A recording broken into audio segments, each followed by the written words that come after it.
também pode ser dourado ou é marcando semelhancinha, viu?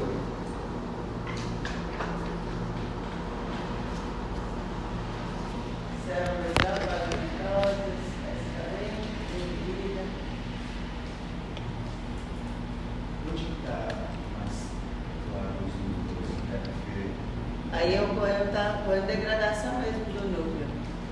Devido ao processo inflamatório, aí vai perdendo a nucleação. E aí no espaço entra material purulento.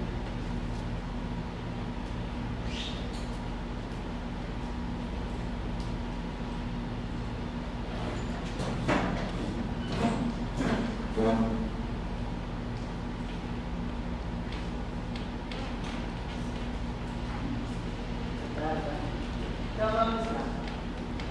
Só relembrando, os tecidos que nós temos de maneira geral, são 4 na classificação. Temos o epitelial, que vai dar toda a nossa, ele faz toda a proteção externa e também recobrindo os órgãos internos. Então essa é a primeira função dele, fazer proteção. Enquanto ele protege, também vai auxiliar em trocas gasosas, dependendo do local. Então, esse é o epitelial. Depois temos o conjuntivo sempre vai estar dando sustentação para o tecido epitelial e para os demais tecidos. Daqui a pouco nós veremos que o tecido conjuntivo, ele tem várias classificações, ou seja, através dele nós temos as diferenciações para o tecido ósseo, tecido cartilaginoso, tecido sanguíneo, tudo tem participação do nosso tecido conjuntivo. Aí o conjuntivo em si ele é classificado em 3: denso, modelado, não modelado e frouxo. Esse é o tecido conjuntivo padrão. Mas aí, de acordo com a localização, ele vai tendo outras formas, que são formas especiais. Aí vai dar suporte, vai auxiliar no movimento, auxiliar na defesa, tudo como subdivisões do nosso tecido conjuntivo. O tecido muscular, ele é classificado em estriado e liso, e aí nós teremos ele estriado, temos ele cardíaco e o músculo liso. Então, sempre a maior proteína desse músculo, nós temos o conjunto, né, das proteínas de contração, que são actina, miosina, troponina, tropomiosina. Elas então estarão presentes nesse tecido, auxiliando no processo de contração. E ele tem tanto o músculo liso como os estriados. E o tecido nervoso, que é o tecido mais independente. Foi mesmo assim, nós vamos ter presença lá de uma micróbia, que é uma célula transitória do tecido conjuntivo, do tecido sanguíneo. Vamos ter as mesmas glicoproteínas que nós temos nos demais tecidos, no cartilaginoso, no ósseo, no conjuntivo, aqui no epitelial. Ele também tem as mesmas glicoproteínas, que são livres na matriz extracelular. Então, isso é comum a todos os tecidos. E aí, todos os tecidos já têm a sua célula própria, como a célula própria aqui no nosso tecido epitelial. As células elas vão ser variadas, porque nós temos vários tipos de tecido epitelial. Então, nós temos lá nos rins, células públicas, temos na glândula, na nossa glândula tireoide, vai ser uma célula circularzinha também, só que lá ela pode ser chamada de folicular, ela vai sintetizar hormônios, então vai ter as variedades celulares. Temos as células pavimentosas, como nós vimos na semana passada. Pavimetosa a gente tem onde? Tanto no rim, na lateralidade, como também no nosso pulmão. O que reside no pulmão são células pavimentosas simples, mas encontramos pavimentosas simples em concentração também nos rins. Então, são as diversidades. E aí temos ele também classificado como estratificado e pseudo-estratificado. Então, o que classifica essa célula como estratificada? Só a disposição dela, ela está organizadinha e consegue observar mais organizada. Então, quer dizer que ela é estratificada. Tem 2 ou mais camadas celulares. Como vocês irão observar as camadas, lembra? Vai contar quantas células tem. Então, se tem mais de 2, aí ele é estratificado. E ele pode ser também pseudo-estratificado.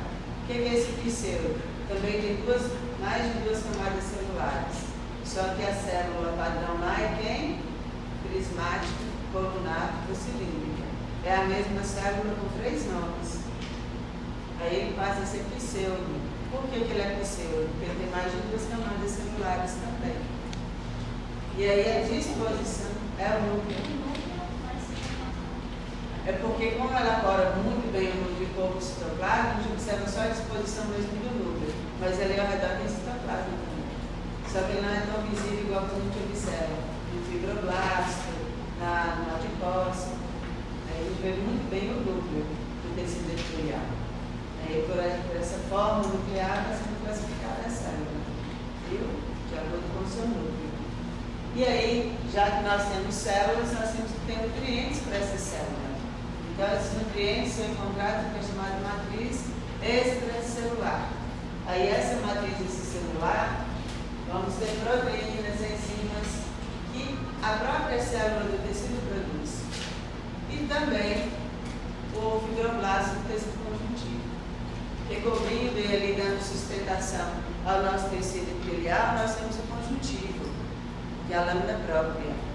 E aí ela vai estar produzindo essas glicoproteínas e liberando para a matriz extracelular do tecido epitelial. É tudo um junto, é uma troca, viu? Aí elas são as mesmas proteínas em comum com todos os tecidos. E aí nós temos que ele é formado por células que vão revestir as superfícies e com isso vai secretar moléculas. Essas moléculas serão de acordo com a disposição do tecido, mas são sempre as mesmas. E ele tem pouca matriz extracelular. O que é essa pouca? Só praticamente o pseudo-estratificado aqui, as células são colunares ou cilíndricas ou o quê? Prismática. Prismática, colunar, cilíndrica. No pseudo. O que é essa pouca matriz? Eu volto aqui. Olha aqui.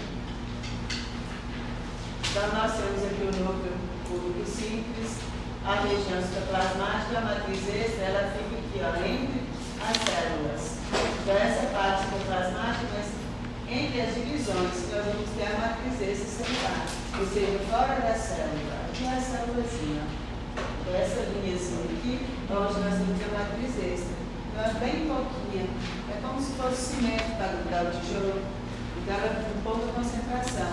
Mas sempre tem. No tecido conjuntivo frouxo, no tecido conjuntivo denso modelado, essa matriz é maior concentração. Como vocês viram na semana passada, tinha só observando a fibra colágena e tinha um tanto de espaço branco no tecido conjuntivo, ali é a presença dessa matriz extracelular. Então, o conjuntivo ele tem mais matriz, o epitelial tem pouquinho, como vocês conseguem observar nesse esquema celular aqui, ó. Fica parecendo que não tem nada, né, entre as células, mas aqui tem matriz.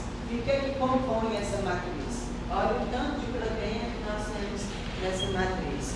Todas essas aqui, ó. Condrolectina, condroitina, o colágeno. Todas elas são matrizes presentes onde? Nesse espaço entre as células. E aí ele fica ali no espaço, mas ele também vai ser absorvido para o citoplasma celular, porque são proteínas que vão nutrir as células. Então elas acabam sendo absorvidas também. E à medida que de cada tipo de célula, onde o tecido epitelial está, nós vamos ter a diferença entre essa concentração. Mas em comum, todos os nossos tecidos presentes na matriz extracelular, nós temos todas essas proteínas. Agora imagina lá, no nosso tecido, aqui ó, nas nossas veias, artérias, arteríolas, nós temos uma alta concentração de quem? De fibra elástica, da elasticidade a esse vaso sanguíneo, a artéria, a arteríola. Então, o que nós vamos ter? Eu tenho muita fibra elástica, eu vou ter muita elastina. Então, a proteína vai ter maior concentração nesses locais. E é isso que eu quero que vocês entendam. Estão presentes? Estão. Mas mas só que dependendo do tecido, da disposição dele, nós teremos uma maior concentração dessas proteínas. Colágeno. Colágeno é a proteína que nós temos em maior concentração, da cabeça aos pés, por toda a vida. E vamos naturalmente diminuindo a concentração desse colágeno, principalmente onde há no nosso tecido epitelial, no nosso tecido epitelial estratificado e queratinizado. Por isso que à medida que vai envelhecendo, o que tem de com a pele, ela vai diminuindo a sua forma, vai murchando mesmo. Porque essa concentração de colágeno, ela vai diminuindo. Agora, onde a gente não pode diminuir tanto o colágeno? No tecido ósseo. Se eu for perdendo colágeno no tecido ósseo, vou enfraquecendo esse tecido. E aí ocorre o quê? Lesões com maior facilidade. Então, o colágeno ele está presente em todos os tecidos. É a proteína nossa de maior concentração. Só que em alguns locais nós iremos perder um tipo dele ao passar dos dias. Quando a gente observa lá, vocês viram lá no Cláudio o fígado, o rim. Então, por fora dele tem uma teiazinha. Então, temos lá o órgão, aí vem o tecido conjuntivo de proteção, junto com quem? Com o que é chamado fibra reticular.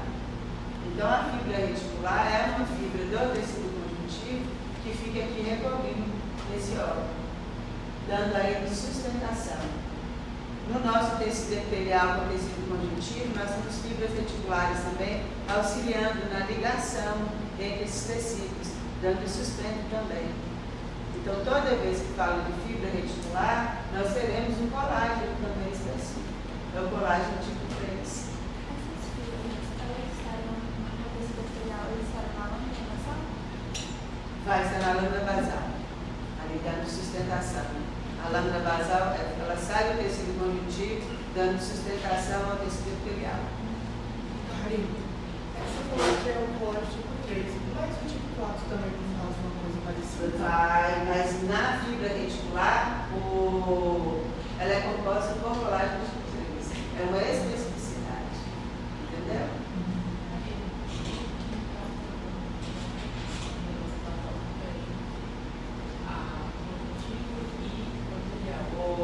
A fibra reticular, ela é uma fibra do tecido conjuntivo, vai dar sustentação ao tecido epitelial. Então ela fica ali na lâmina basal, abaixo dela, dando sustentação. Então, ela sempre dá sustentação. E aí nós temos no fígado, no baço. Então, quando falar de fibra reticular, qual vai ser o colágeno específico? O 3. Entenderam? Então, para cada partezinha do nosso corpo, nós teremos grupos diferentes de colágeno, mas ele é de maior concentração. A elastina vai ser responsável, né, da elasticidade, auxiliar na nutrição das fibras elásticas. Vamos ter elastina também lá na cartilagem elástica. Nós temos a fibra elástica do tecido conjuntivo e a cartilagem elástica do tecido cartilaginoso. Então, a elastina vai ficar em maior concentração nesses dois locais, tanto nos vasos, artérias e arteríolas, vasos sanguíneos, artérias e arteríolas, como nós teremos também a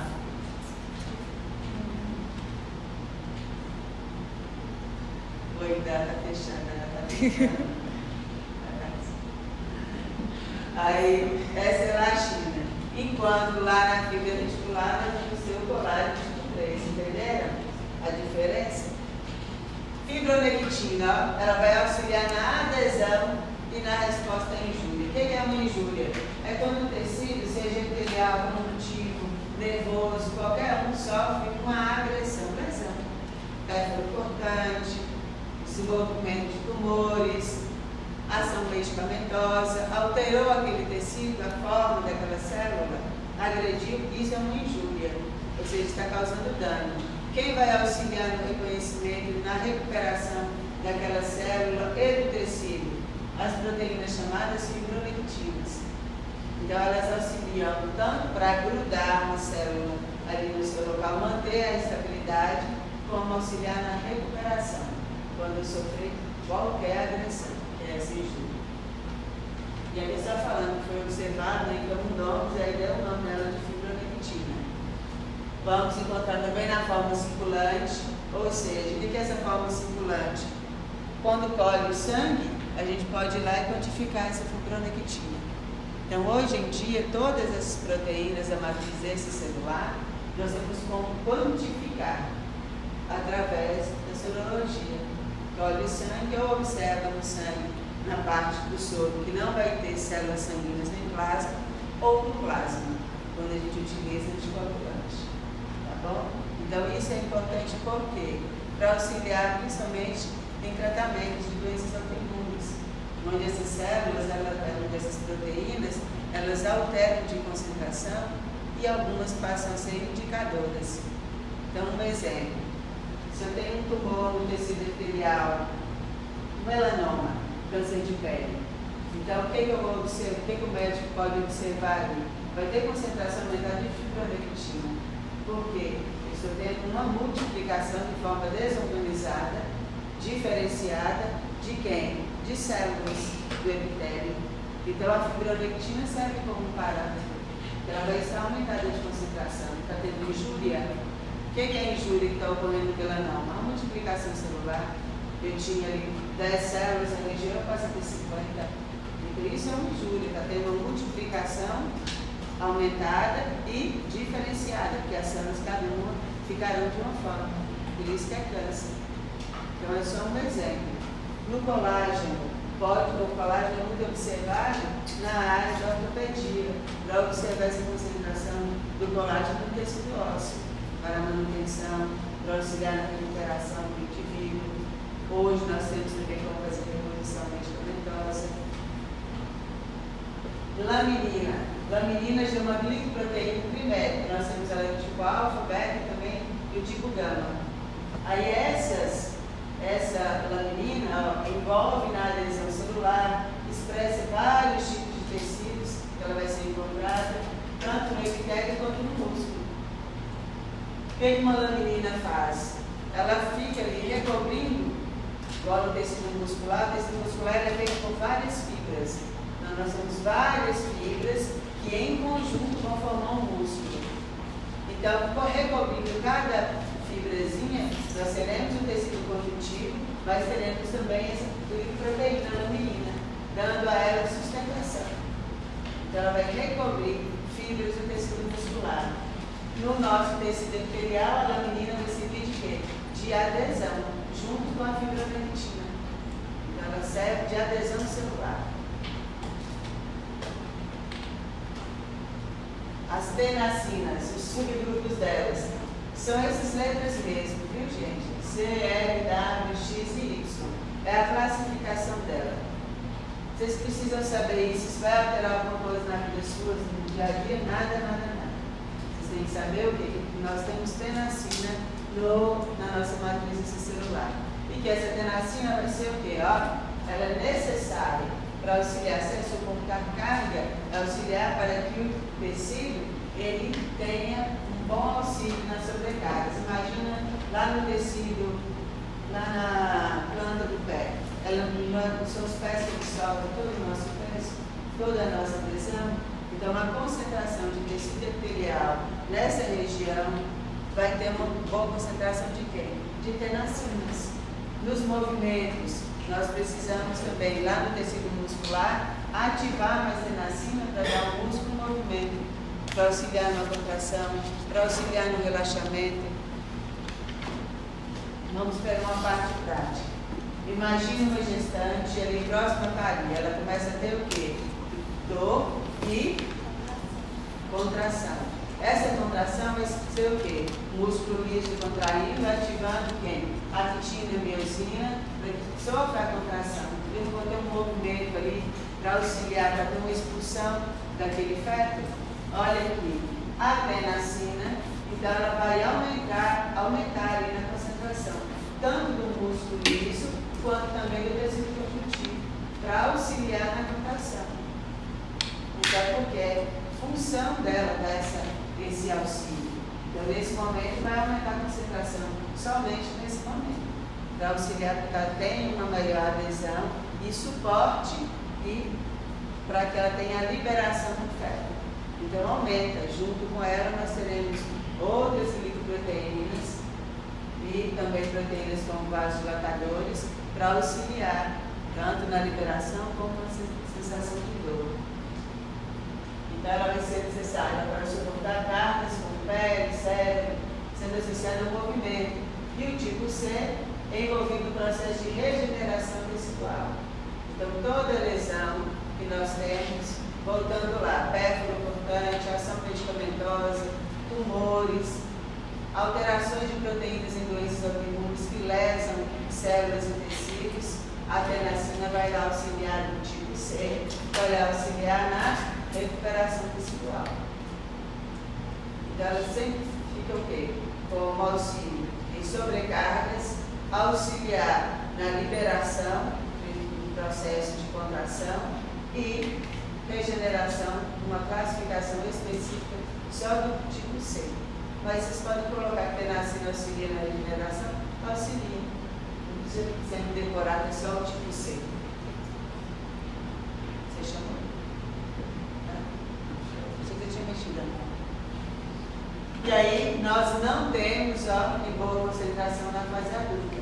Então, toda tenacina que a gente vai produzir, a gente produz em maior concentração quando? Na fase da infância. E aí, mantém essa concentração. Não é que a gente não produz, só que não vai ter um aumento daquilo, exceto quando? Nesse processo da gestação. Que aí vai ter um auxílio das células para liberar uma concentração maior de tenacina. Só vai liberar, não quer dizer que está produzindo mais. Ela só vai ser liberada em maior concentração. Então, uma proteína que ela torna-se estável, vai manter uma estabilidade no nosso organismo, sem alta produção, exceto quando for necessário. Preciso dela para regenerar, ali naquele local vou ter as células daquele local, vão precisar, então elas irão sintetizar para esse processo de recuperação. É no parto, então vai precisar naquele momento, entenderam? Não é uma proteína que a gente vai ficar continuamente produzindo, aumentando de concentração. Só nas necessidades. Entendi. Ela é produzida na infância ou é? Ela é produzida em maior concentração da fase fetal até infância. Na fase adulta, hoje nós todos aqui já somos adultos. Nós não produzimos mais, exceto quando é necessário.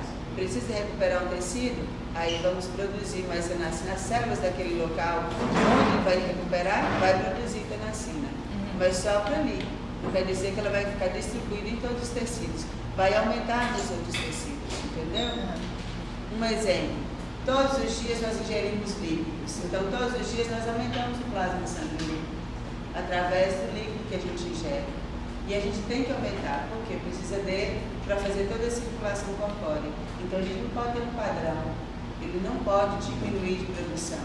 Nós temos que manter essa produção sempre. Tenacina não. Produziu, vamos ter essa concentração.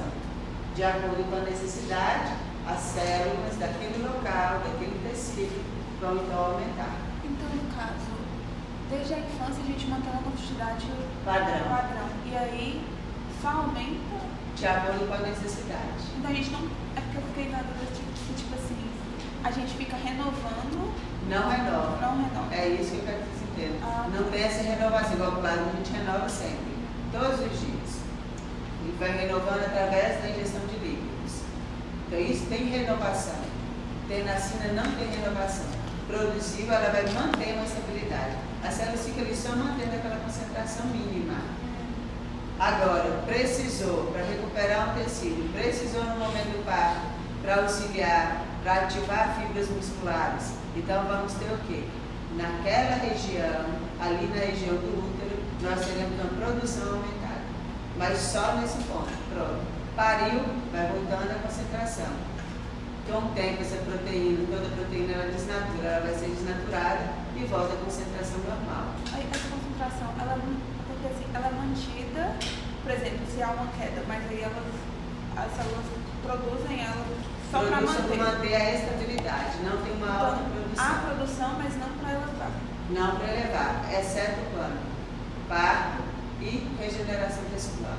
Está precisando regenerar lá no seu tumor, lá na cicatrização, um corte, aí ali você vai ter um aumento da produção dela, por causa da necessidade. Entendeu? É a necessidade para gerar o aumento.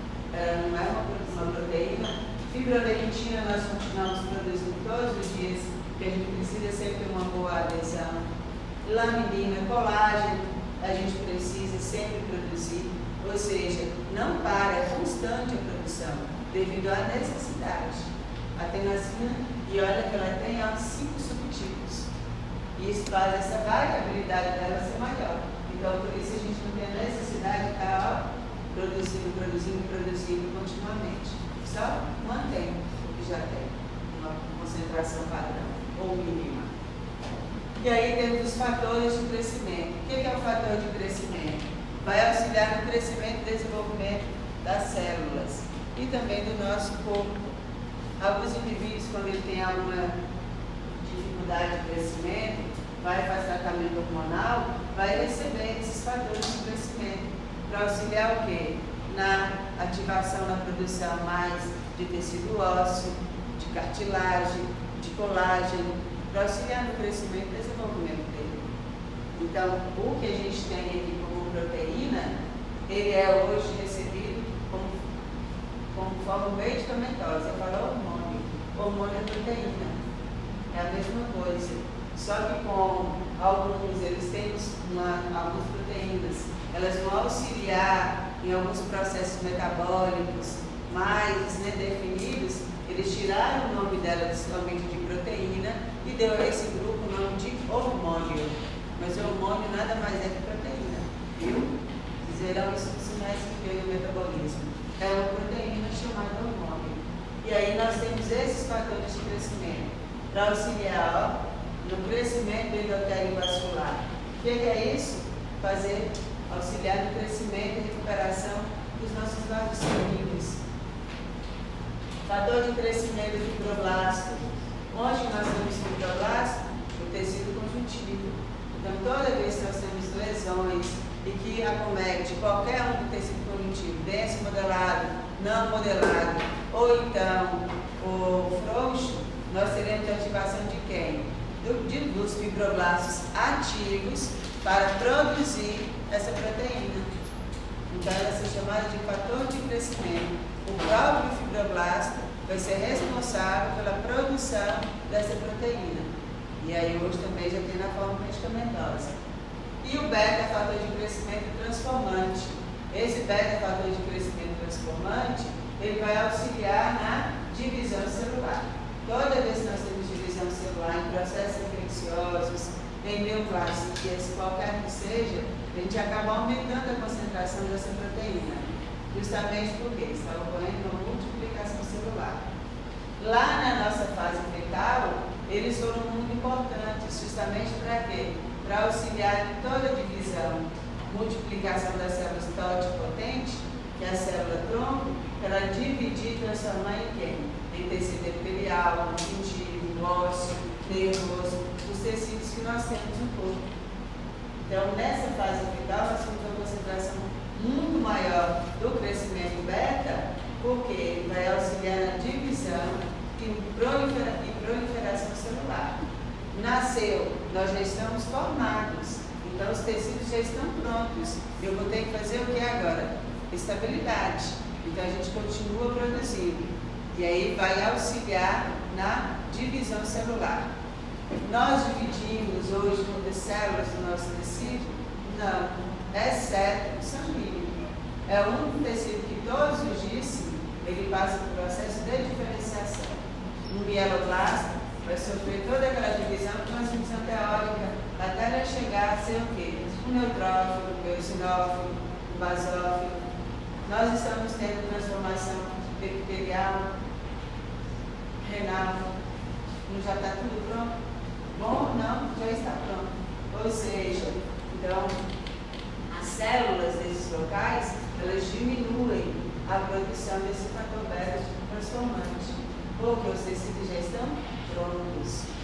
Mas precisa da proteína para manter a sua estabilidade. Todas essas proteínas, elas são encontradas entre as células. como nutriente. Quando fala lá, você vai lá no nutrólogo, no nutricionista e fala, ó, aumenta a sua concentração de ingestão de proteína. O que ele quer? Para que você vai ingerir mais proteína?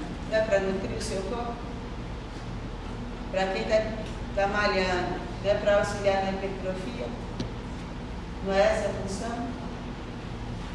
Então, o que essas proteínas todas fazem lá na matriz extracelular, nas nossas matrizes extracelulares?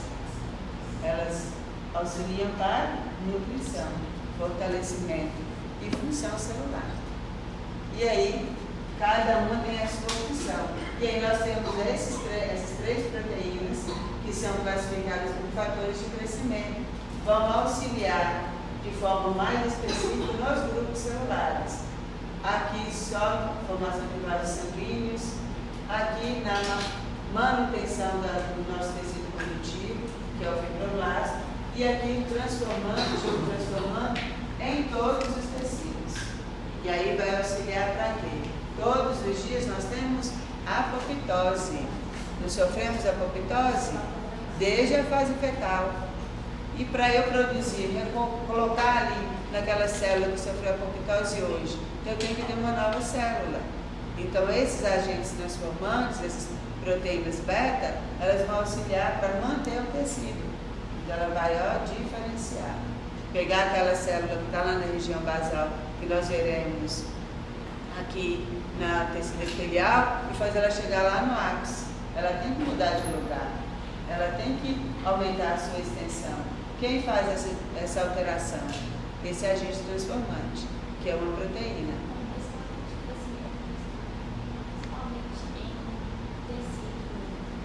Em todos os tecidos. Todos os tecidos. Todas essas proteínas são encontradas em todos os nossos tecidos. Uma célula que é muito produzida também é o espermatozoide. Também age muito no epidídimo, então? No epidídimo, da produção do espermatozoide. As proteínas, no caso, é elastina, colágeno, essas são encontradas em todos os tecidos? Todas elas. Inclusive esses fatores de crescimento. Só que é um... Desde o colágeno, que é a primeira, até as metaloproteinases, que é a última. O que vai diferenciar a concentração. Concentração. O que eu preciso mais? Ela deu um exemplo aí do epidídimo. Então, o epidídimo nos meninos vai ter uma maior concentração de quem? Fatores de crescimento do tipo beta, para estar auxiliando e mantendo a produção do espermatozoide. Em nós, onde nós vamos ter uma maior concentração? Nos ovários. A gente não está sofrendo um processo todo mês de ovulação? Mas é bem menor, né? Do que no epidídimo. É menor, mas a gente não tem uma alta concentração, porque a gente está todo mês produzindo e repetindo, produzindo, perdendo e repetindo. Entenderam? Então, alguns locais tem maior concentração. Eu vou ter muito fator de crescimento beta na pele, derme e hipoderme? Não. Aqui em cima não. Não, porque aqui nós já temos um processo natural. A gente vai descamando e naturalmente já tem essa sobrecarga. Ela não está em processo ativo, igual no epidídimo, igual na região do ovário. Entendeu? São concentrações diferentes. Mas estão presentes? Estão presentes. Então isso está na matriz extracelular. E a nossa última são as metaloproteinases. Olha como ela é interessante. Compõe o grupo-chave de enzimas proteolíticas. Então ela é uma protease. O que é uma protease? É uma proteína que ela tem função de enzima. Toda enzima tem a função de quê? Não é quebrar, cortar, degradar. Não é essa a função das enzimas? O lisossomo está aí, ó. Rico em quem? Em enzimas proteolíticas do seu interior. O que o lisossomo faz? Tudo que há dentro da célula, ele vai lá, ele é fonte de reconhecimento. Ele degrada, facilita o reconhecimento. Ele quebra a proteína através de quem? Das suas enzimas proteolíticas dentro dessa organela. Então, uma metaloproteinase, ela é isso. Ela é uma protease. Por que ela é uma protease? Ela é uma chave enzimática proteolítica, que é essa capacidade de quebrar, de degradar agentes agressores. atuam envolvidas na desintegração da matriz extracelular. E existem dezenas de metalosproteinases. Qual que é a função dela na nossa matriz extracelular? Chegou vamos supor, ocorreu uma perfuração aqui no epitélio. Então eu perfurei lá com um espinho. Aí nesse espinho tinha a presença de um fungo de planta, que para a gente é patológico. Tem um que chama micetoma. Aí a hora que a gente sofre essa lesão, essas metaloproteinases, ali livre na matriz extracelular, ela vai auxiliar para degradar a proteína desse fungo. Para auxiliar quem? Lembra que a gente tem macrófago aqui, no tecido conjuntivo epitelial, que ele migra, então ele vai auxiliar a metaloproteinase, quebra a proteína do fungo, auxilia o macrófago a fazer fagocitose. A hora que o neutrófilo chegar, gerando um processo inflamatório. Então, a metaloproteinase, em qualquer parte do nosso corpo, toda vez que entrar em contato com agentes agressores, o que elas irão fazer? Elas vão auxiliar na degradação mais rápida desse agente.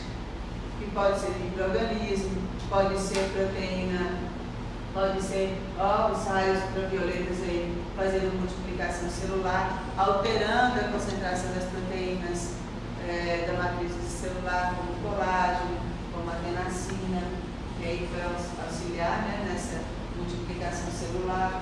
Então, metaloproteinase é isso, ela é uma proteolítica. Proteolítica quer dizer quebra, degrada. Para quê? Para facilitar o reconhecimento para outro grupo celular. Então, ela sempre vai auxiliar nessa quebra, mas ela também vai auxiliar depois na regeneração. Então, ela tanto auxilia na degradação como em regeneração. E aqui nós temos um exemplo, ó, uma fratura óssea ou até mesmo um microagulhamento. Então, tudo isso ela vai fazer o quê? Ela vai auxiliar na recuperação do tecido. Microagulhamento, né, vai furando várias vezes e colocando alguma coisinha ali para fazer uma recuperação, seja um colágeno ou seja mesmo medicamentos. Então, quem vai auxiliar na recuperação? Essas metaloproteinases. Então, ela tanto degrada quanto ela auxilia na recuperação ou regeneração tecidual. E ela faz as duas coisas, quebra e cicatriza. E aí, ó, sabe que age em conjunto com fatores de crescimento. Aí vamos ter lá quais são os fatores de crescimento. De maneira geral, nós temos o vascular e o do fibroblasto. Mas depois vocês verão que nós temos fatores de crescimento hormonais para auxiliar no desenvolvimento, lá no período que vem, no metabolismo. Tipo, as células ósseas que vão lá, quebram a matriz óssea e desenvolvem calções na cauda, no caso, a ação dessa metaloproteinase em relação, por exemplo, a tirar um pouco da matriz extracelular. Então, aí quem vai tirar essa matriz vai ser o osteoclasto, que é a célula fagocítica do tecido ósseo. Então, enquanto esse osteoclasto vai retirando esses resíduos, vai auxiliando para os osteoblastos e osteócitos a absorver mais cálcio. O cálcio que vem via circulação e vai chegar ali livre com as células naquele espaço, no espaço ósseo. As metaloproteinases, onde elas entram aí? No momento que esse osteoclasto está fazendo a retirada de resíduos, as metaloproteinases estão agindo sobre a célula óssea mesmo, para auxiliar na degradação, para facilitar a fagocitose para o osteoclasto. Porque o osteoclasto é uma célula, a metaloproteinase é proteína, então ela é circulante, ela é livre. E aí ela vai auxiliar quebrando mais esses resíduos ósseos, onde sofreu a fratura, para que o osteoclasto então, venha retirando esses farelinhos, entre aspas, os osteócitos, que é a célula ativa, adulta do tecido ósseo. Ela vai absorver cálcio, vai absorver osteolectina e osteocalcina, que são as proteínas do tecido ósseo, para auxiliar na regeneração. Então a metaloproteinase, ela auxilia o quê? Quebrou aqui, não vai ter como se fosse um esfarelo de osso, ela vai agir quebrando mais ainda, para que o osteoclasto venha fagocitando mais. osteomectina, osteocalcina, junto com a célula osteócito, vão fechar. Aí vai unir. Aí precisa de um tempo para fazer a recuperação. Mas elas agem dessa forma. O metalloproteinase ela é livre. Então ela vai quebrar mais rápido esses resíduos ósseos. Entendeu? É um conjunto, todo mundo trabalha junto. E aí nós vamos ter quem? O colágeno tipo 4, tipo 2, pelo tecido ósseo, também vai precisar de maior concentração. Quem vai liberar esse colágeno? Fibroblasto. Quem produz colágeno é a célula fibroblásta. E aí ela vai estar ali mandando mais para o tecido.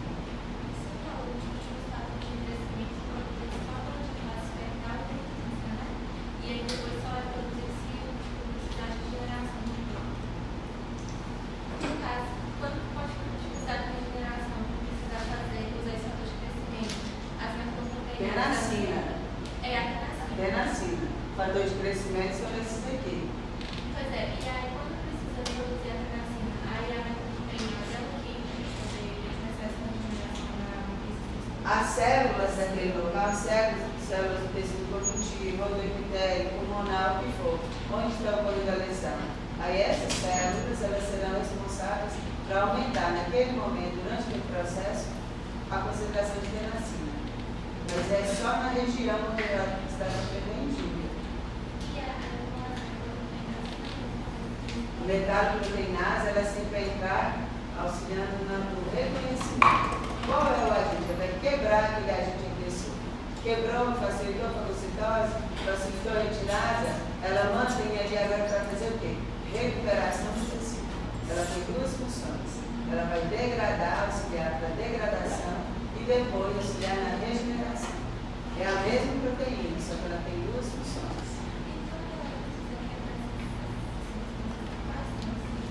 Aí depende, por isso que eu falo, depende do que está acontecendo. Ele é um exemplo da fratura óssea. Então lá na fratura óssea, onde que ele vai agir? No tecido ósseo, onde sofreu a lesão. Só onde sofreu a lesão, ela vai estar fazendo o quê? Degradação. Ela vai degradar lá no osso saudável? Não vai, ela só vai ficar ali. As proteínas, elas são ativadas de acordo com a necessidade, porque eles é uma matriz extracelular, de acordo com a necessidade. Se você passou a sua vida toda, né, pega um parente seu, já faleceu, ele nunca teve nenhuma fratura óssea, ele alguma vez na vida ativou as metalloproteinases para a recuperação do tecido ósseo? Em momento nenhum. Entendeu? Mas vamos lá na sua mãe. Quando a sua mãe ganhou você, seja parto natural, seja cesariana, ela não teve que recuperar o tecido, porque ela teve que voltar tudo para o lugar, voltar o útero, teve que ter sido fagocitado. Então, ali naquela região, as células vão produzir mais metalloproteinases para auxiliar o quê? Na fagocitose mais rápida desse útero. Por quê? Pelo macrófago. Eles trabalham comigo para voltar, ter que ficar com o mesmo tamanhozinho de antes. Entendeu? Então é qualquer parte do corpo. Vai mudar de acordo com a necessidade. É, e qualquer outro tecido. Ele é o de menor concentração de matrizes. Não, é a estrutura do tecido. Cada um vai ter sua estrutura própria tecido. Por que o conjuntivo vai ter mais? Por causa justamente por causa da função do conjuntivo. O conjuntivo ele vai produzir essas proteínas, colágeno principalmente, elastina, para mandar para várias partes do nosso corpo. Por isso o conjuntivo está em toda parte do corpo, igual o tecido de couro, se quiser. Viu? Então, isso é a função celular, independente da concentração da matriz. É a necessidade. Viu? Quando a gente olha o epitélio, ele é bem pouquinho. Mas quando a gente olha lá nos rins, vocês viram lá na lâmina, os núcleos deles são maiores, então o espaço celular é maior. Em menor concentração, é o rim. Agora, olha aqui o tanto de epitélio que a gente tem. Imagina se fosse tudo célula volumosa, igual a célula pública. Né? Que teria talvez outra característica fenotípica, não essa que a gente tem, tão mais definida. mas ela é sempre menor concentração. E aí nós temos também, ó, o conjunto, ó, ela age em conjunto com fatores de crescimento e pode alterar a transcrição do DNA para a manutenção da vida de uma determinada célula. Então, quando a célula é alterada, principalmente nos tumores benignos e malignos, não tem ali uma alteração, tem sempre um agente que está fazendo com que aquela célula multiplique. Então, as metaloproteinases, elas auxiliam ali na degradação daquela proteína e vai fazer parte também da multiplicação celular. Todo tumor tem multiplicação celular. O benigno com células indiferenciadas e o maligno com células diferenciadas, são células diferentes. Então elas entram ali auxiliando o quê? No reconhecimento da proteína, mas ao mesmo tempo ela age como se fosse contrária ao nosso organismo. Ela não consegue controlar. Então ela vai como se fosse, ela vai como está maior concentração. À medida que detecta, começa a tratar com medicamento, né, ou cirurgia, a metaloproteinase já vai agir como regeneração. Ela vai seguir um pouco o alto. O que está gerando mais? Não está gerando mais multiplicação? Ela vai auxiliar ali para degradar, para auxiliar naquela multiplicação. Começou a tratar, vai diminuindo a proteína, o agente daquele tumor, como exemplo. Aí está diminuindo a concentração, é como se virasse a chavinha dela. Ela, opa, agora eu tenho que auxiliar na regeneração tecidual. Ela começa então a regenerar. Por isso ela tem duas funções, ataque e defesa. E aí vai depender de onde está ocorrendo e qual a fase. Se é desenvolvimento, está atacando. Cura, está regenerando. Ela é a mais dúbia que nós temos das proteínas, viu?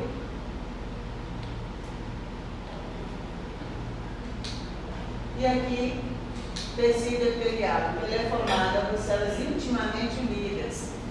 Principal função, revestir e proteger o nosso corpo. Só que aqui no tecido epitelial nós temos uma vírgulazinha. Por quê? Quando a gente fala tecido glandular, que forma as nossas glândulas, quem é a origem dele? Epitelial. As nossas glândulas são do tecido epitelial. E aí, lá na fase glandular, ele não vai ter essa função de revestir. Qual vai ser a função? Se a glândula, a função é secreção. Então, ela vai produzir proteínas, hormônios, que vão liberar esses hormônios, como nós temos a tireoide, paratireoide, lá na glândula pituitária. Então, elas produzem para a gente hormônios. É diferente da glândula salivar, da glândula sebácea, da caliciforme, que é uma glândula que produz muco. Ou seja, elas vão excretar. Elas armazenam também? Armazenam. A endócrina vai armazenar. Por isso que nós veremos também que elas têm duas classificações, endócrina e exócrina. Por quê? Ela vai tanto produzir, guardar e liberar, como ela só vai servir para secreção. E aí, mas ela é tecido epitelial. Então a função da glândula não é revestir, aí é sintetizar e excretar. Quando coloca que a principal função é revestir, é retirando o tecido glandular. Aí por isso que hoje na literatura já tem tecido epitelial glandular, para separar essas duas funções. Então quando a gente falar só epitélio, tudo que foi epitélio, pavimentoso, estratificado, pseudoestratificado, simples, o que for, onde estiver, a função é revestir. Ou seja, não estamos falando da glândula. Quando for glandular, vamos especificar. A glândula tal, a glândula tal, tá bom? Porque aí a função já é outra, mas ela é do tecido epitelial, tá bom? Então, a perfeita união entre as células epiteliais faz com que os epitélios sejam barreiras contra a entrada de agentes agressores e também, né, perda de líquidos. A morfologia, isso aqui eu vou mostrar aqui na figurinha, fica melhor, viu? Então, o que vocês viram lá na aula prática. Então, de acordo com a disposição do núcleo, a gente então classifica o tecido epitelial. Então, quando a gente fala que ele é simples, quer dizer que ele tem uma camada só de célula. Então, ó, só uma. E aí, como você observa essa célula? Através do núcleo. Porque ele que fica corado, ele que absorve bem a hematoxilina, ele vai absorver bem na cloração do gomore ou o corante. A gente não observa sempre a parte citoplasmática como as delimitações. Quando a gente tem dó aqui, ó. Aqui é porque é esquema. Lá mesmo no tecido a gente não observa essa divisão tão nítida aqui não. Então quando fala que ele é simples é porque tem uma camada só. Vocês viram lá o tecido, os rins e viram também o pulmão. É só uma camadinha celular. E a classificação vai de acordo com a forma do núcleo. Se ele é pavimentoso, se ele é cúbico ou se ele é prismático. Ou seja, alongado, em pé. A disposição do prismático e do pavimentoso, muitos confundem. Mas o que você não vai confundir? Lembra sempre que o prismático, ele vai ser o olhinho japonês. O pavimentoso vai ser sempre o olhinho japonês, deitadinho. Já o prismático colunar, ele é em pé. Para dar mais sustentação, ele vai movimentar. Então, ele vai movimentar, subir da região basal para a região apical. Ela chega até o ápice, principalmente quem? Da glândula. As células aqui, ó, esse núcleo da célula caliciforme. Essas células pavimentosas aqui do epitélio, da traqueia, eles não vão movimentar tanto, mas da glândula sim, da célula caliciforme. Então a célula caliciforme é uma capacidade da diferenciação na função da célula colunar da traqueia. Ao invés dela só ficar ali dando forma, a traqueia, ela então começou a produzir.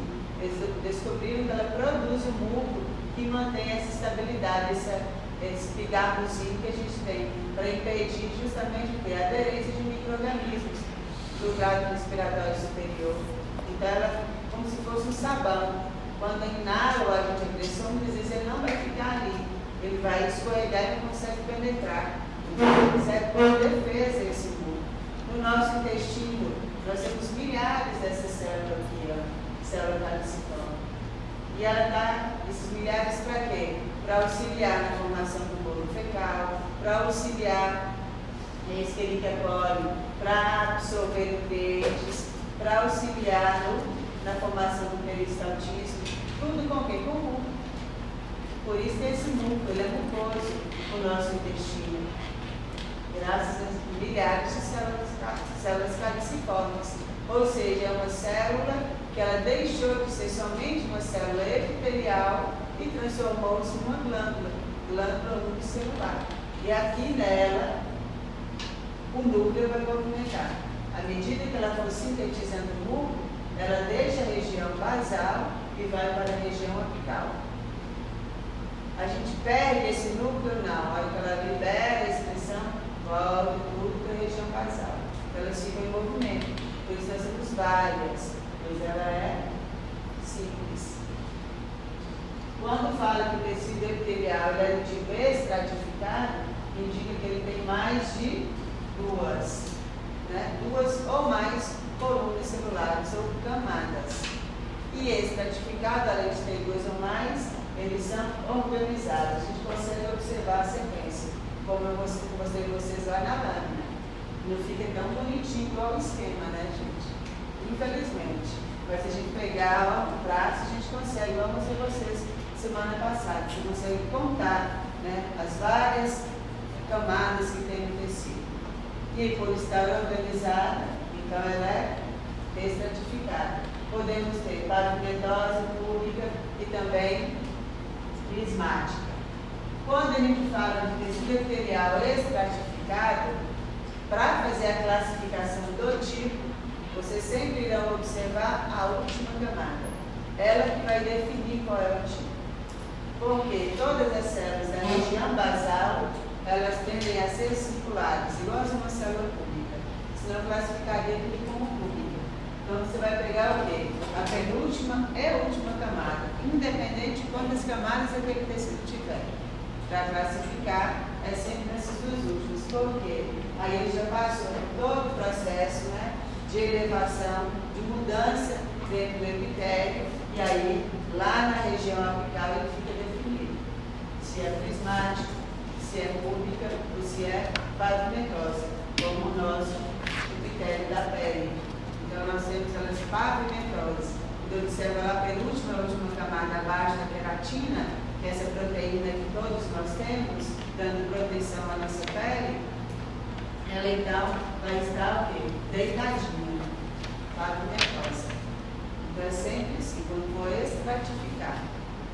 E tem o epitélio de transição. O que é esse epitélio de transição? Aí nós temos no útero, na bexiga, porque nós movimentamos, eles aumentam de tamanho de acordo com a sua função. Está gestante, o útero não vai aumentar de tamanho, pariu, fica lá, tem que ser fagocitada, as células vão fagocitar desse resto desse epitelial. A gente não vai absorver e voltar para outro lugar, ele vai ser fagocitado, vamos perder, e naturalmente vai ter a reconstrução do útero. A bexiga vai ingerindo líquido, o que ela faz? Ela vai depositando, ela vai aumentando de extensão. E por que ela é chamada de transição? Aqui na superfície, vocês verão, a superfície ela vai alterar a forma da célula.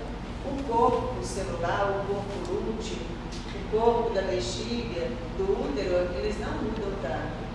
Do útero ele vai ter uma extensão, mas aqui da bexiga vem nitidamente. Elas são chamadas células em abóbada. O que é a abóbada? Quando ela está relaxada, ela fica parecendo uma renda, ela é toda voltadinha, dobradinha, arredondada. À medida que a bexiga vai enchendo, que ela vai distendendo, ela vai ficando então, acho que tem a figura dela.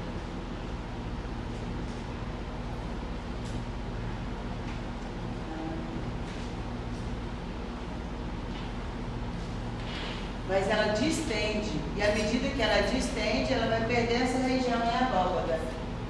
E aí ela vai ficar retilínea. E observa muito bem no corte longitudinal. Ficam parecendo que todas as células são pavimentosas, porque ela esticou. Liberou o líquido, ela volta à sua normalidade. Então, transição é só essa capacidade que algumas células do tecido epitelial em locais definidos, eles vão alterar a sua forma, quando está na fase cheia e vazia. Nessa célula do tecido epitelial glandular, eu fiquei na dúvida se, por exemplo, tem a glândula e ela é o tecido epitelial glandular e ao redor é tecido epitelial de E aí, tecido epitelial glandular. Ele todo É, glandular. Onde tiver Aí, glândula, revestimento, a gente coloca para o epitélio que não é glandular. Então, Aí- onde que tem, por exemplo, aquele ali, ele tem a glândula, então ele é glandular, ele não é. Aqui, é porque a glândula está fazendo parte da traqueia. Então, aqui na traqueia, ele faz revestimento. Só que é o que eu falei com vocês. A célula aqui, esse grupo celular, tanto na traqueia como no intestino, algumas delas, elas vão produzir secreção. Não são todas. Por isso que é célula caliciforme. Ah, tá. É diferente da glândula sebácea, da glândula sudorípara, da glândula tireoide, que ela é toda uma glândula. Ela é todinha. E toda ela vai fazer o quê? Vai sintetizar muco, vai sintetizar hormônios e depois vai liberar. Ah, tá. Aí ela é toda uma glândula só. Aqui não, é uma célula que tem função glandular. Isso é chamada glândula unicelular.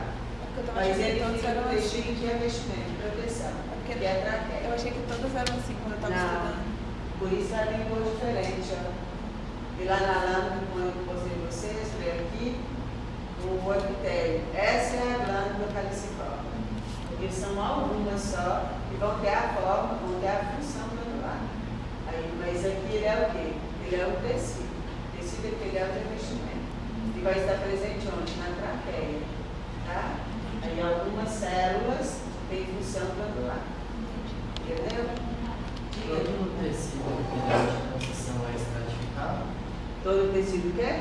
Epitelial de transição da bexiga do solo é estratificado? Estratificado. Tem o sistema urinário, só encontrado Como? o sistema urinário Quem? Desse tipo de tecido? Tecido de transição? Sim. Nós temos na bexiga, no útero, temos nos rins. Eles são de transição. Só que aí no rim nós já temos quem? Tanto a púbica quanto a pavimentosa. Para a hora que ele estiver na fase túrgida, aí já tem lá na borda já tem as células pavimentosas, para dar a ele essa modificação. Toda vez que a gente perceber que tem a glândula, a gente tem que citar o nome. Igual naquela outra seria tecido epitelial. Ok. Só mostrar. Seu colega. Tecido epitelial prismáticos, simples, com a presença de células.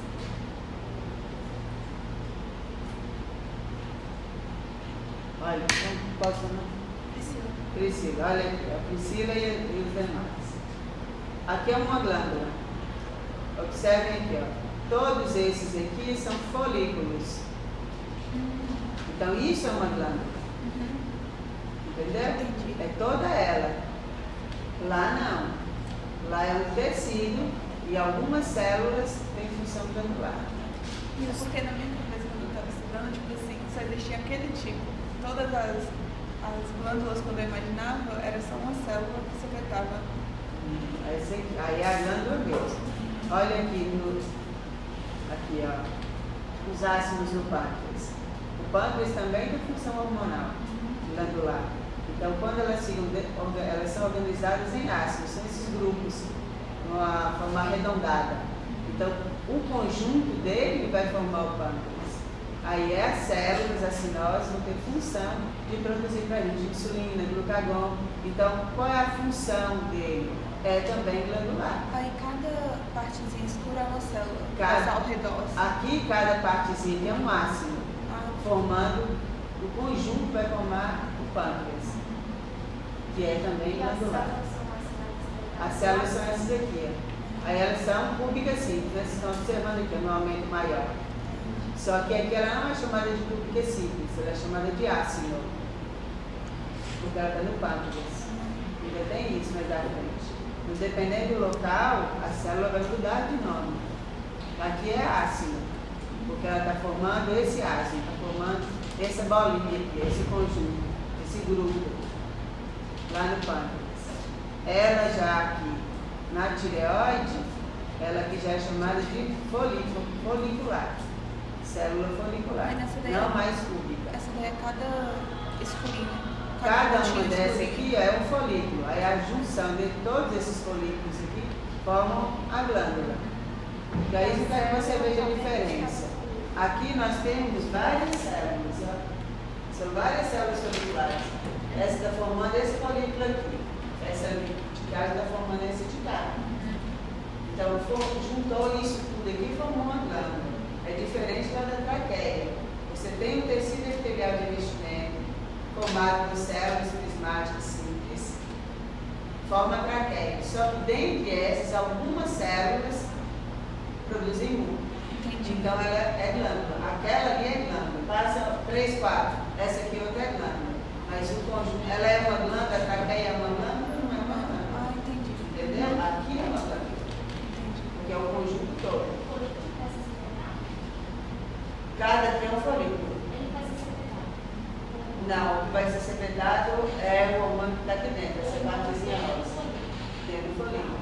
As células foliculares vão produzir os hormônios, vão jogar no seu espaço folicular e ele, através do vaso sanguíneo, vai ser distribuído no nosso corpo. Tecido adiante, Ele é endógeno. Hã? Tecido adiante. Tecido conjuntivo. Sempre vai ter tecido conjuntivo, vai cobrir todas as glândulas. No epitelial prismático, então o núcleo que move é só o da glândula? Só o da glândula. É só ele que vai mover, porque é ela que está produzindo o muco. Observe essa aqui, ó, tá vendo? Ó? É uma glândula mais velha, ela até perdeu o núcleo. Aí o que vai fazer? Vai ter ativação nuclear para nova e aí vai de novo. Então ela vai ficar um período sem produzir. Quando ela passa em outra, ela não está produzindo mais? Não. Aí tem que fazer renovação nuclear para ela. mas o organismo faz. Aí entram as proteínas da matriz, cada uma com sua função para ter o quê? A ativação celular.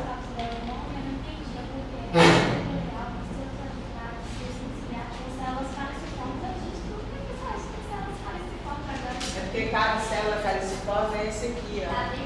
É a célula, é porque isso aqui chama célula caliciforme.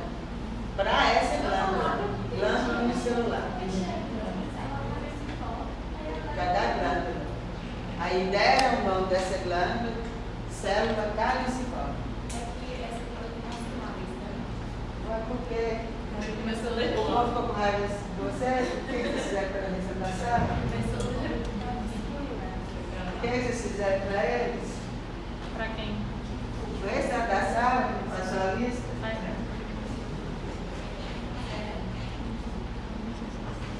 E aí, quando a gente fala de tecido de transição, nós temos ele na forma estratificada, viu? Essa característica da glândula é só traqueia e intestino. Intestino delgado. Isso é transição.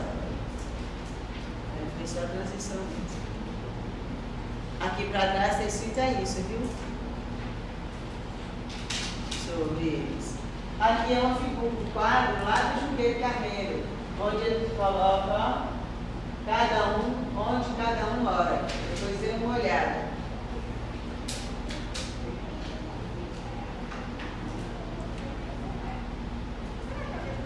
Aqui mostrando, só que agora entram mais componentes.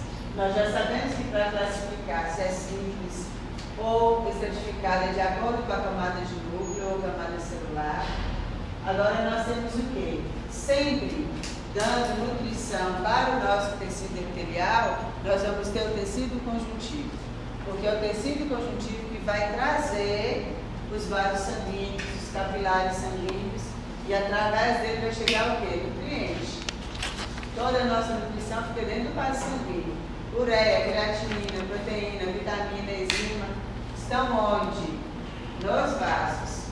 E é através dos vasos capilares que eles vão chegar em toda parte do nosso corpo. E aí vai nutrir.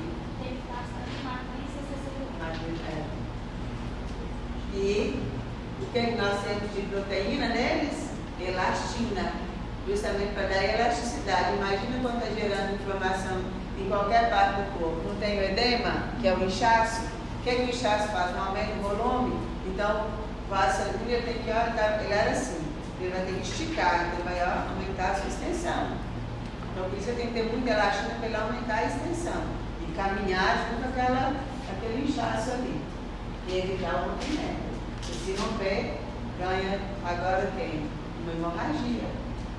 Então, nós temos o quê? Então, o que vai trazer nutrientes para o nosso tecido epitelial e auxiliar para que cheguem as proteínas, as células produzam as metaloproteínas próprias, tenacina, colágeno, é quem? O tecido conjuntivo. Então, nós temos aqui, ó, vamos observar as diferenças. Aqui está o epitélio, aqui está o conjuntivo. Então, essa parte que a gente sempre vai observar nitidamente na lâmina, na microscopia óptica. Então, isso aqui, ó, é a nossa lâmina própria. Por isso que eu coloquei tecido conjuntivo. Então, toda vez que fala lâmina própria, um corte de tecido epitelial, quer dizer o quê? Tecido conjuntivo. É ele que está lhe dando a sustentação. Nas glândulas, teremos tecido conjuntivo frouxo. Aqui no nosso epitélio, tecido conjuntivo denso e modelado. Então, ele vai mudando de localização, mas sempre é tecido conjuntivo. E esse tecido conjuntivo, do estudo do epitélio, ele passa a ser chamado de lâmina própria.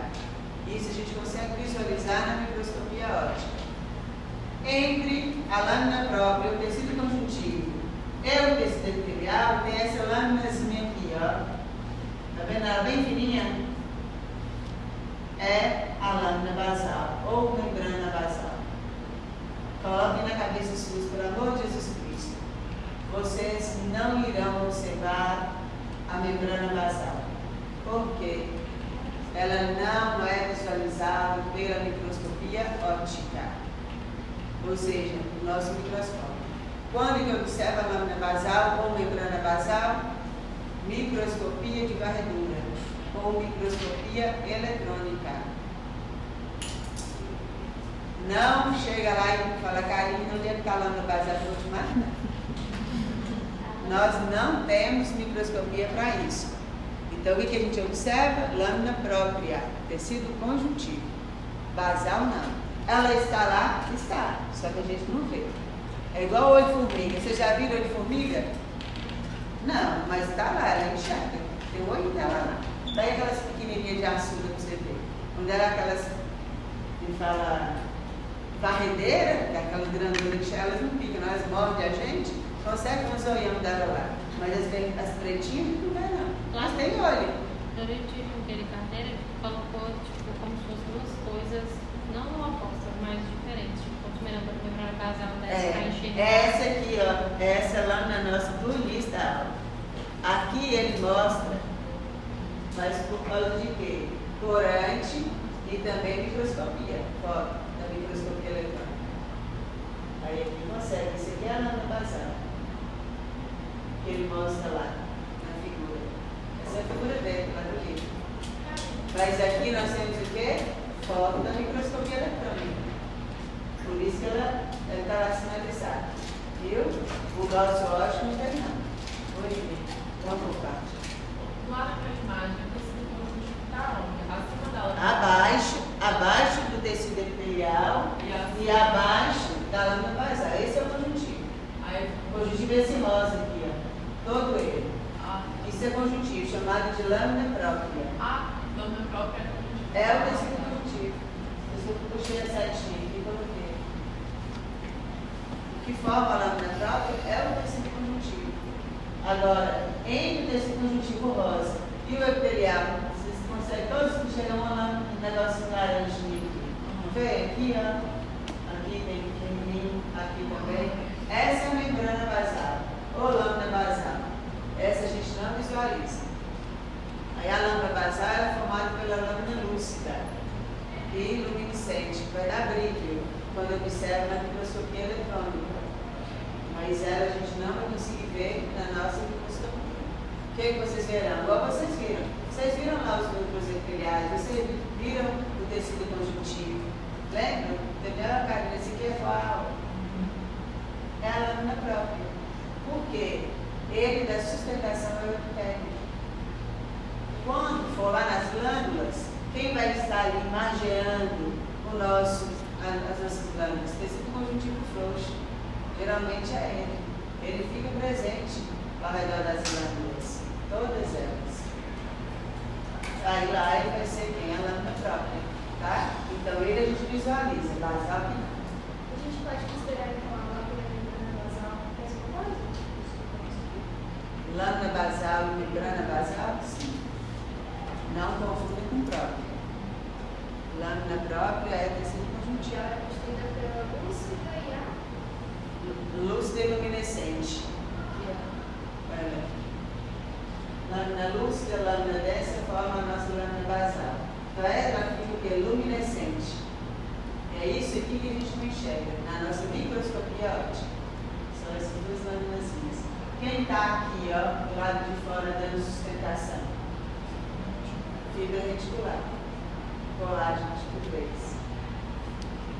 Visualiza? Não. Agora, precisa visualizar, aí a gente faz coloração diferente, tá? Aí a lâmina reticular, ela fica na própria ou na basal? A fibra reticular, ela vai ficar do lado de fora, na própria. Na própria. Que ela é no tecido conjuntivo. Aqui nós temos aqui desmossomos ajudando o quê? Na adesão da célula epitelial. Então, aqui vocês estão tendo adesão, qual a proteína que vai estar em boa concentração aí? Nós temos duas. Tenacinas e fibronectina. Lembra que elas fazem adesão? Então, onde nós teremos ela? Aqui no endodesmossomo e na lateral, onde nós temos desmossomos. Hemidesmossoma e desmossoma, que fica nas laterais, eles auxiliam o quê? Na sustentação, na ligação das células. O hemidesmossoma do epitélio é conjuntivo, no caso, a lâmpada basal, que vai estar ligada ao conjuntivo por baixo, e lado a lado, uma célula com a outra, o desmossoma. Quais que são as duas proteínas de adesão? Tenacina e fibronectina. E glandula de adesão? De maior concentração, para dar atenção. Tenacina e fibronectina. Mas tem na menina, tem também. É isso que eu falo com vocês desde o início. O que eu estou precisando mais naquela região? Aí entra, entendeu? Então, numa adesão celular, eu vou ter uma boa concentração sempre. Tenacina e fibronectina. Imagina que aqui esse epitélio está sofrendo está com furúnculo. O que eu vou ter aqui, além dessas duas? Aquela tem duas funções, metaloproteinases, porque não tem que degradar ali aquele material do Staphylococcus, que está gerando o pus, então ele vai estar quebrando e depois recuperando, depois suturar, né? Drenar, quer dizer. Então essa lâminazinha a gente não vai ter, mas ela está lá. Precisamos da microscopia óptica. E aí serve para todos, independente do tipo, se é simples, se é composto, não, ou seja, estratificado ou pseudo-estratificado, sempre teremos a presença da lâmina basal e da lâmina própria. E mostrando nessa aqui a diferença da célula caliciforme.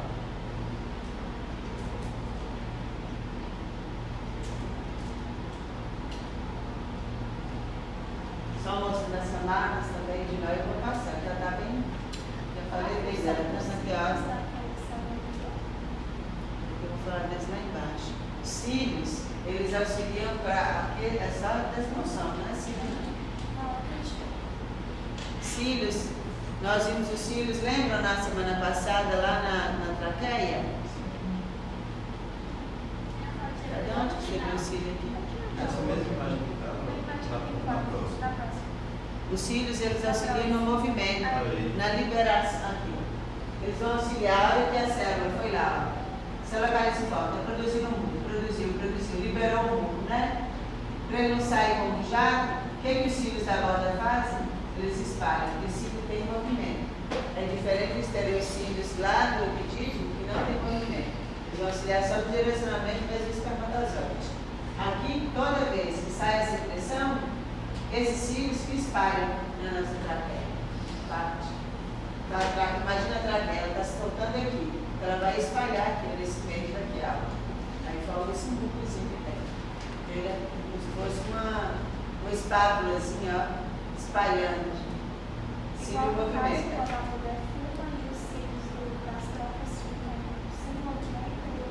Vão perder o movimento. Mas não por causa do cílio mesmo, é pela agressão da nicotina que vai matar a célula, vai diminuir a função da mitocôndria, do retículo endoplasmático nervoso, aí ela não vai perder esse movimento.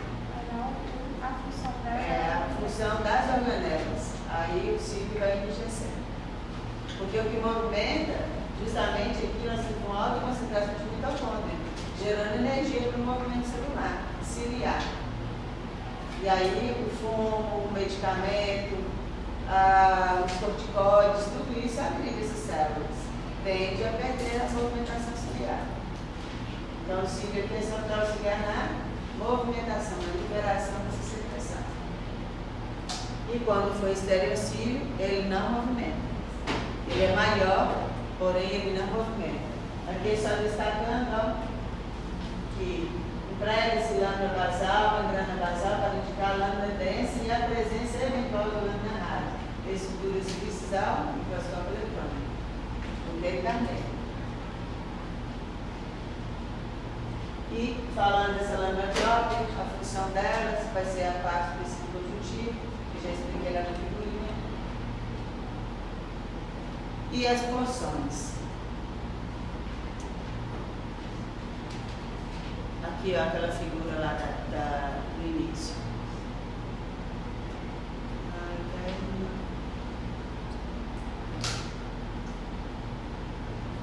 queria uma figura para mostrar. Vou voltar lá naquelas primeiras, só para explicar o que é basal e apical. Mas eu falei com vocês na aula passada, tudo que é basal é essa primeira, principalmente essa primeira camada aqui. Quando ele é tecido simples, então ele vai ser o quê? Ele vai ter só uma camada basal, já que ele tem uma camada só celular. Então aqui é só basal, só tem uma camada. Agora, quando ele for estratificado e semi-estratificado, tem a região basal, polo basal, são as células que estão aderidas sobre a lâmina basal. A primeira camada, de baixo para cima, no corte tecidual. Então, basal você sempre essa da base, essa primeira. E a segunda, você já começa a observar que pode ocorrer uma diferenciação. O ápice ou polo apical é a penúltima e última, principalmente a última camada, onde tem a definição. Então, quando a gente vai observar polo apical e polo basal? No estratificado e no pseudo-estratificado. E também no de transição. Por quê? São os três tipos que nós temos mais de duas camadas. No simples, não. O simples só tem uma camada. E pronto. Então, a gente não classifica aqui como apical ou basal, só como simples. Então, para ter polo apical e para ter polo basal, tem que ser estratificado, pseudo-estratificado ou transição. Basal é o que está na região aderida à lâmina basal. Apical, a última camada. No caso dessas renascenças do boneco, elas estão no tecido conjuntivo ou... São produzidas pelo fibroblasto também. Você tem tanto no conjuntivo quanto no epitelial. Vai ter lá no nervoso também, vai ter no muscular também, no ósseo também. Todos os tecidos têm essas mesmas proteínas. O que vai mudar é a necessidade, viu? E quem produz a maioria delas? Fibroblasto. Por isso que é encontrado em todos os tecidos. Ela é a principal célula produtora de todas as proteínas da matriz celular. Aí, em conjunto com as células do tecido, elas continuam produzindo.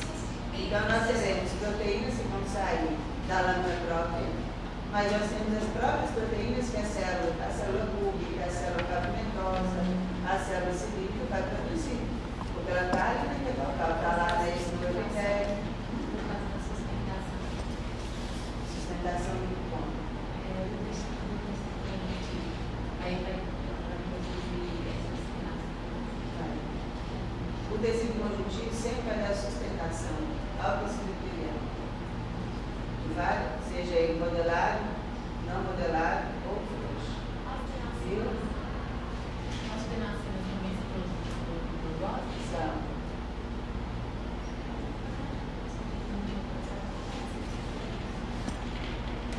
Elas juntas formam a ligação.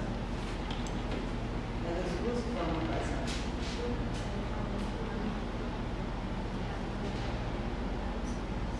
É a parte do conjuntivo.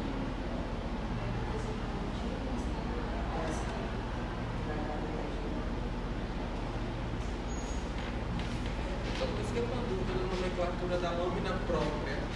Ela só tem esse nome no tecido conjuntivo de órgãos ocos ou em todo tecido conjuntivo que sustenta o boneco? Quando a gente fala de tecido epitelial e lâmina própria, então o que a lâmina própria é? É o tecido conjuntivo, que está dando a ela sustentação. Ele aqui chama lâmina própria, você não vai chamar de tecido conjuntivo. Por isso que eu escrevi, ó.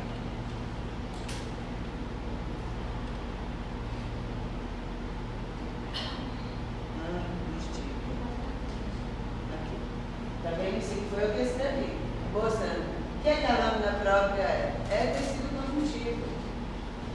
Ele sempre vai estar dando uma adesão, uma aderência, uma sustentação ao tecido epitelial. Então, lâmina própria é chamado aqui no conjuntivo, aqui no epitelial. Quando a gente for estudar o tecido conjuntivo, vai ver lá, tecido conjuntivo denso, modelado, não modelado, frouxo, pronto. Estudando só o tecido conjuntivo. Mas toda vez que ele está aí aderido, grudado, está trabalhando tecido epitelial, essa parte de sustentação, para complicar, eles mudaram o nome. Ao invés de colocar tecido conjuntivo, deram a isso o nome de lâmina própria. Entenderam? Lâmina própria é tecido conjuntivo. É só para não falar que é tecido conjuntivo. Aí fala que é uma lâmina própria. Mas o que lâmina própria é? É tecido conjuntivo. Viu? Aí vai dar sustentação do epitélio. Então, lâmina própria é aqui no epitélio, no tecido epitelial. Toda vez que dá tecido epitelial, vai a lâmina própria, lâmina própria. Quem é essa lâmina própria? É o tecido conjuntivo. Agora, igual eu mostrei para vocês os núcleos. Nós não vimos o cúbico simples lá, nos rins. Como que ele vai ser chamado lá na traqueia? Ou vai ser chamado lá na tireoide? Célula folicular. Mas é um cúbico simples? É um cúbico simples. Mas ela está lá na glândula tireoide. Então ela vai ser chamada de quê? Vai ser chamada de célula folicular. No pâncreas, a mesma coisa. É uma célula cúbica simples. Mas só que ela está lá no pâncreas agora. Como que ela vai chamar? Ácido. Entendeu? Então são nomes diferentes para a mesma coisa, mas porque mudou de lugar. Então o que é uma lâmina própria? É um tecido conjuntivo. Só que o tecido conjuntivo onde? Dando sustentação ao epitélio. Aí para não ficar tecido conjuntivo, eles mudaram o nome, colocou lâmina própria. Entenderam, gente?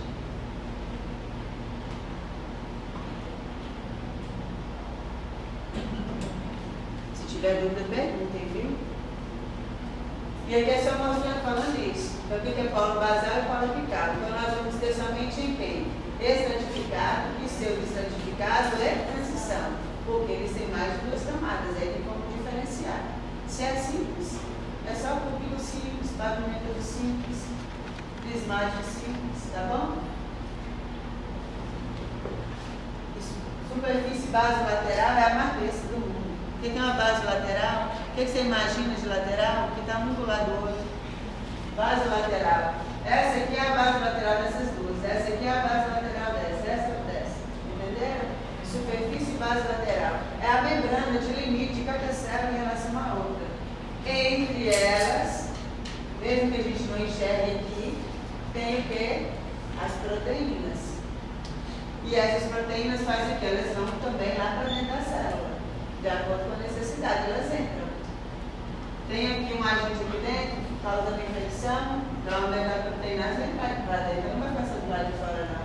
O agente está dentro, ela vai lá dentro quebrar. Entenderam? Então, as superfícies basolaterais são essas, né? Por toda ela, é a região em as células. Agora, o que mantém uma célula praticamente grudada na outra? Nós temos as zonas de comunicação. Então, nós vamos ter, quando for na lateral, nós temos desmossomos. Qual é a função do desmossomo? Ele vai ligar mesmo, vai fazer com que tenha uma ligação entre uma célula e outra no tecido epitelial.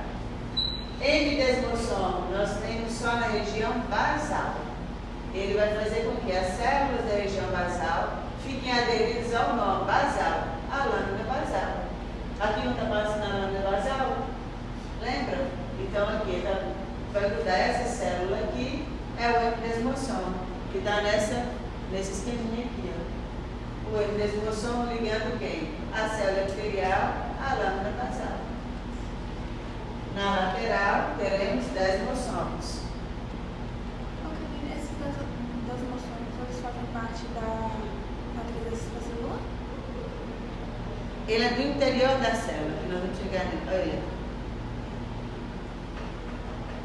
Ele fica fazendo, ele é intracelular, ele vai ficar grudado aqui, tá vendo? Ele vai ajudar essa célula a ficar ligada nessa, mas ele também fica livre no interior da célula. Eles ficam, nós temos desmossomos livres, nós temos eles ligados no interior. E é justamente para fazer o quê? A absorção, ligação. Absorver o nutriente, vai distribuindo entre eles no interior da Nós célula. vamos fazer aquele que fica do lado da célula do É, como se fosse um botão de pressão. Aqui vai ter um, aqui daqui vai ter outro. Você observa aqui nessa microscopia de varredura, está vendo toda essa região aqui mais escura, são desmossomos. Tem desse lado, tem na mesma concentração, olha aí. Dos dois Aí lados. essa parte mais clara do meio Aí esse seria- espaço aqui que é a matriz extracelular, que a gente tem ela também nesse esqueminha aqui da matriz. Então essas proteínas que nós vimos agora, elas entram para dentro. E aí nós temos os espaços ônula de oclusão e zônula de adesão, que vai aderir à célula, às regiões. A oclusão ela vai fazer controle, entrada e saída. Então, apesar de chamar ocluir, ela não vai só fechar. Ela abre para a entrada de água, de nutrientes, para a saída também, e ela controla. Por isso que é zona de oclusão. Ela fecha. Algumas vezes esses compartimentos aqui, ó, eles fecham. Viu? A zona de adesão, nós vamos ter mais proteínas para fazer também a adesão. Manter a estabilidade na membrana basolateral da célula. Então, são formas de manter a estabilidade. Aí eles deram o nome de zona, ou zônulo lá. E o desmossomo com os endodesmossomos vão auxiliar nessa ligação entre as células laterais e a região basal. A junção comunicante, na região mais inferior, essa não tem. A junção comunicante, onde vai ligar diretamente uma célula à outra, para absorver também mais nutrientes. Nessa microscopia aqui, a gente observa o microvírus. Então, de uma traqueia, olha a microvilosidade. Então, algumas células vão ter essas microvilosidades, que são classificadas em cílios, flagelos e estereocílios. Então, qual é a célula do nosso epitelial? Nós humanos, ser humano, que vai ter flagelo? Os espermatozoides. Ela é a única flagelada. E quem vai ter? Só o gênero masculino. Estereocílios vai ser presentes no epidídimo. Cílios nós temos na traqueia, cílios nós temos no intestino, para auxiliar na liberação do muco. Então são microvilosidades. O que dá ao flagelo lá do espermatozoide e aos cílios da traqueia do intestino, movimento, são uma região, uma alta concentração de mitocôndrias, bem na região apical. Então vai ter como se fosse uma linhazinha rica em mitocôndrias, em centríolos, para auxiliar na absorção e formação de energia, para dar movimento aos cílios e ao flagelo lá no espermatozoide, somente ali naquela região da velocidade da cauda. Nós temos protozoários que têm flagelos, como as tricomonas, né? Lembra? Parasitoses. E aqui é só a microscopia. Como a gente observa isso na microscopia eletrônica. Nós vamos observar essa divisão aqui na nossa microscopia óptica? Não, porque não dá capacidade. Mas é ela formada as comunicações, a comunicação e adesão através dessas estruturas. Desmossomo, endodesmossomo, zona de oclusão, zona de adesão e zona comunicante ou junção comunicante. Comunicar uma célula com a outra. É, vai formar a gap, né? Eu achava que microvilosidades era uma coisa totalmente diferente de cílios, de flagelo. Eu achava que tinha microvilosidade e os cílios por cima. Na microvilosidade é justamente o cílio, o flagelo e o estereocílio. É essa projeção na parte superior de algumas células epiteliais. Nós chamamos de pura microvilosidade. Os nossos cílios, microvilosidade. Nessa imagem é de passando a oca, né? É só as Aqui estão mostrando as estruturas no interior, porque ela está sem núcleo. Estão mostrando essas estruturas mesmo.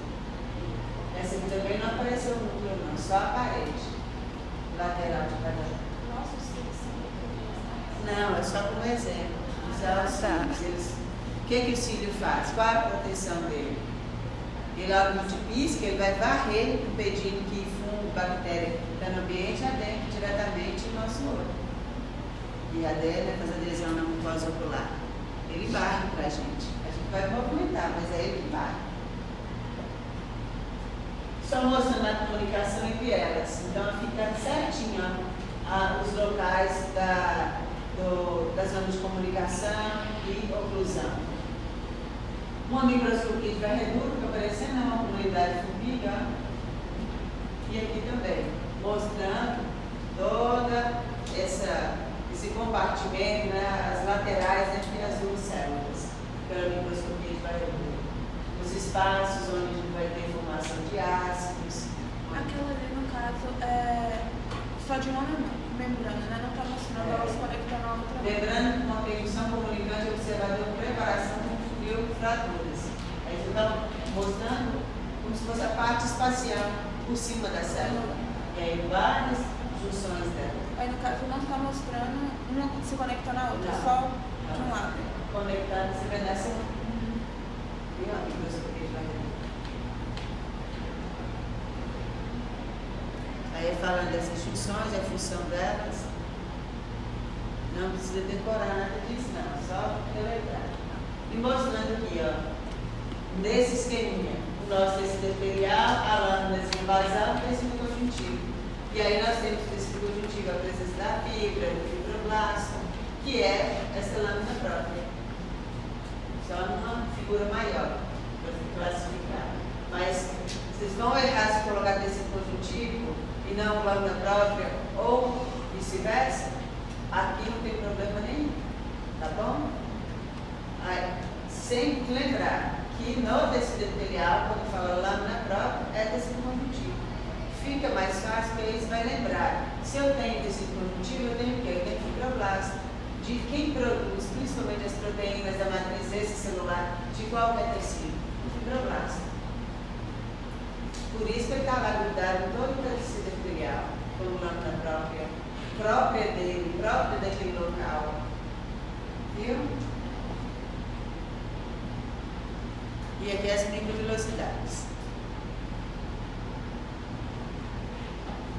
Aí mostrando que pode ser forma de cílios, flagelos.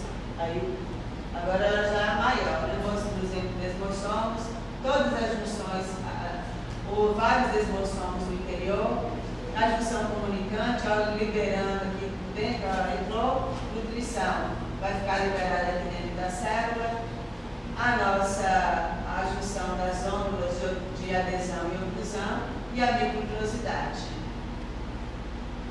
Tudo grudadinho na lâmina basal.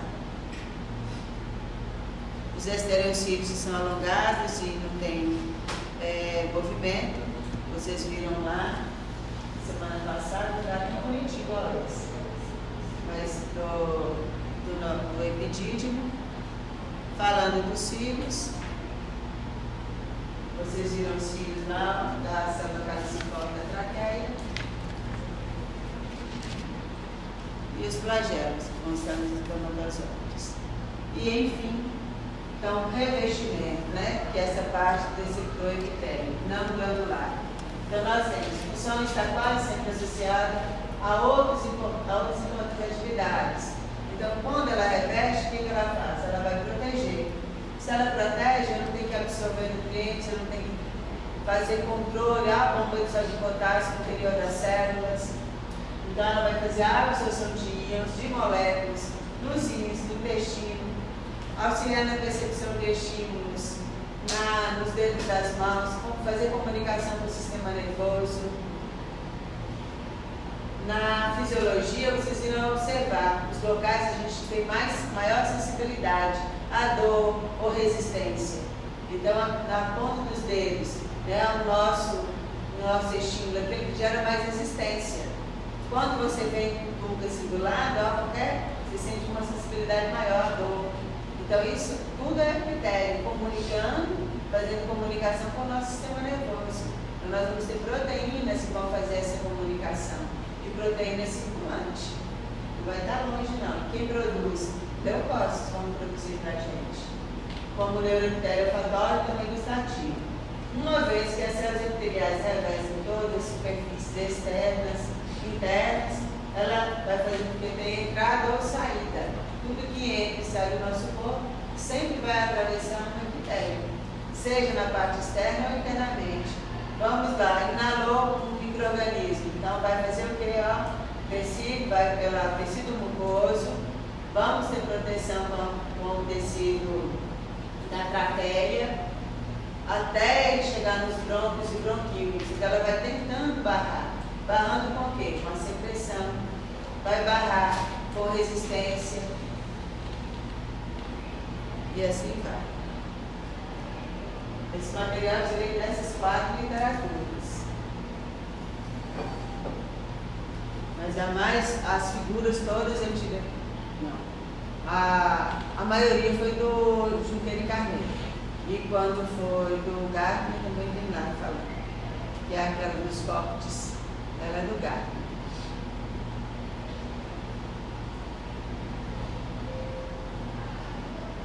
Agora nós vamos para a prática.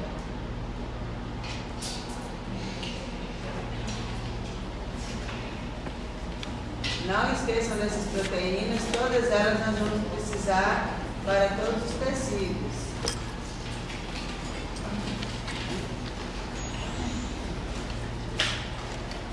Quando o indivíduo está lá, ele tem uma hipersensibilidade a picadinha de, vamos supor, de muriçoca. Quais serão as proteínas que vão formar aquele edema lá, indicando que ele tem essa hipersensibilidade? Quais estarão em maior concentração?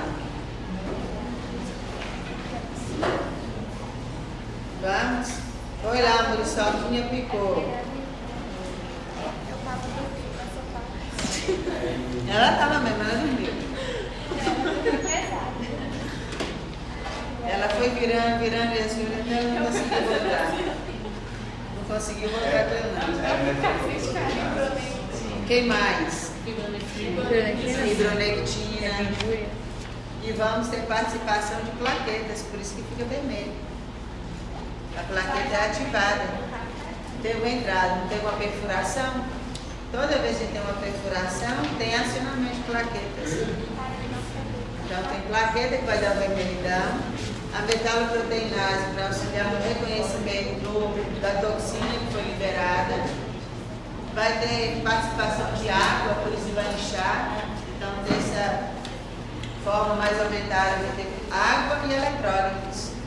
Fica tudo ali, forma aquele volumezinho. A metaloproteinase sempre maior concentração, para auxiliar na degradação da toxina.